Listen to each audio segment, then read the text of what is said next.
Occasion ఏదైనా location ఎక్కడైనా తెలుగువారి వేడుక అంటే ఆలివ్ మిఠాయి ఉండాల్సిందే. Welcome to Suman TV. భారత ఆర్మీ ఇప్పుడు ఏం ప్లాన్ చేస్తోంది? ఇవాళ ఢిల్లీలో వరుసగా ప్రధాని మోదీతో రక్షణ శాఖ మంత్రి రాజ్నాథ్ సింగ్ వరుస మీటింగులు జరిపారు, వరుసగా భేటీలు జరిపారు.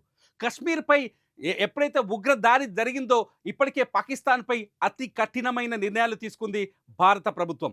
సింధు జలాలని కట్టడి చేయడం, సింధు జలాలని అనుమతించబోమని చెప్పడం, అట్లాగే పాక్ ఇండియా బార్డర్లను మూసేయటం, పాకిస్తాన్ పౌరుల్ని ఇండియా నుంచి బయటికి వెళ్ళిపోమని ఆదేశించడం, ఎవరైనా ఇండియాలో చిక్కుకు ఉండిపోతే వాళ్ళకి కఠినమైన శిక్షలు విధిస్తామని ఆర్డర్ చేయడంతో పాటు అన్ని రకాలుగా పాకిస్తాన్కి భారత్ నుంచి అందే సహాయ సహకారాలను నిలిపేస్తున్నట్టు ప్రకటించింది. ఇటు దౌత్య కార్యాలయాల్లో కూడా పాకిస్తాన్ సిబ్బంది తగ్గిస్తూ వస్తుంది. అయితే ఇంత కఠినమైన నిర్ణయాల తర్వాత కూడా కేంద్రంలో ఢిల్లీ కాస్త ఇవాళ అలజడిగానే కనిపించింది. అట్ ది సేమ్ టైం లూధియానాలో కేంద్ర మంత్రి రామ్దాస్ అథల్వాలే ఒక కీలకమైన వ్యాఖ్య చేశాడు. పాకిస్తాన్ ఆక్రమించిన కాశ్మీర్ని తిరిగి చేజిక్కించుకోవడమే భారత్ ముందున్న లక్ష్యం అంటూ ఆయన మాట్లాడారు. పీఓకేపై ఇప్పుడు భారత్ గురి పెట్టబోతుందా?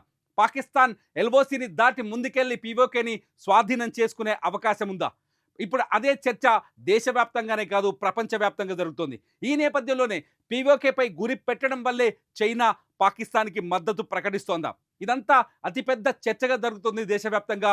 పీఓకేని స్వాధీనం చేసుకోవాలంటూ రామ్దాస్ అథల్వాలే ప్రధాని మోదీని కోరారు, కేంద్ర ప్రభుత్వాన్ని కోరారు. పీఓకే ఎంతకాలం ఉంటే భారతదేశానికి అంతకాలం ఉగ్ర ముప్పు ఉంటుందని చెప్పుకొచ్చారు అథల్వాలే. పీఓకేని వెంటనే స్వాధీనం చేసుకోవాలి, అప్పుడే పాకిస్తాన్లో ఉన్న ఉగ్రవాదాన్ని కంట్రోల్ చేయగలుగుతామంటూ అథల్వాలే చెప్పారు. ఇటు కేంద్రంలో జరుగుతున్న కొన్ని పరిణామాలు కూడా ఏదో పాకిస్తాన్పై మరో కఠినమైన నిర్ణయం, కఠినమైన చర్య తీసుకునే అవకాశం ఉన్నట్టుగా కనిపిస్తోంది.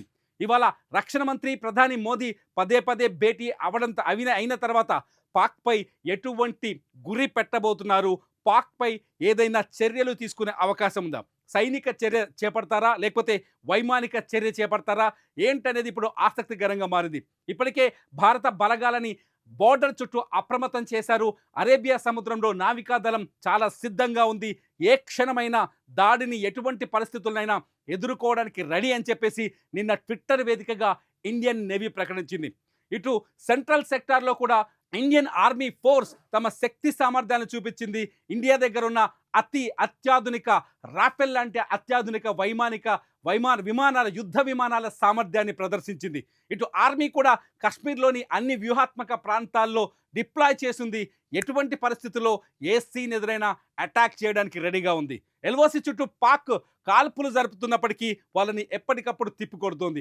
మొత్తంగా ఈ చర్చ ప్రపంచవ్యాప్తంగా మొదలైంది. పీఓకేపై భారత్ కన్నేసింది. ఖచ్చితంగా ఈసారి పాక్ ఆక్రమిత కాశ్మీర్ని స్వాధీనం చేసుకోబోతుంది భారత్ అనే చర్చ మాత్రం ప్రపంచవ్యాప్తంగా మొదలైంది.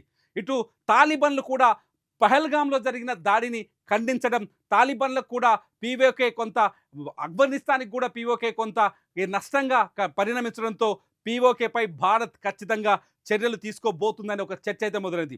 ఇటు షిమ్లా ఒప్పందం కూడా పీఓకే యథాస్థితిలో ఉన్నప్పుడు షిమ్లా ఒప్పందం రద్దుని పాకిస్తాన్ ప్రకటించడంతో బార్డర్ దాటడానికి భారత్కి స్వతంత్రం పెరిగింది.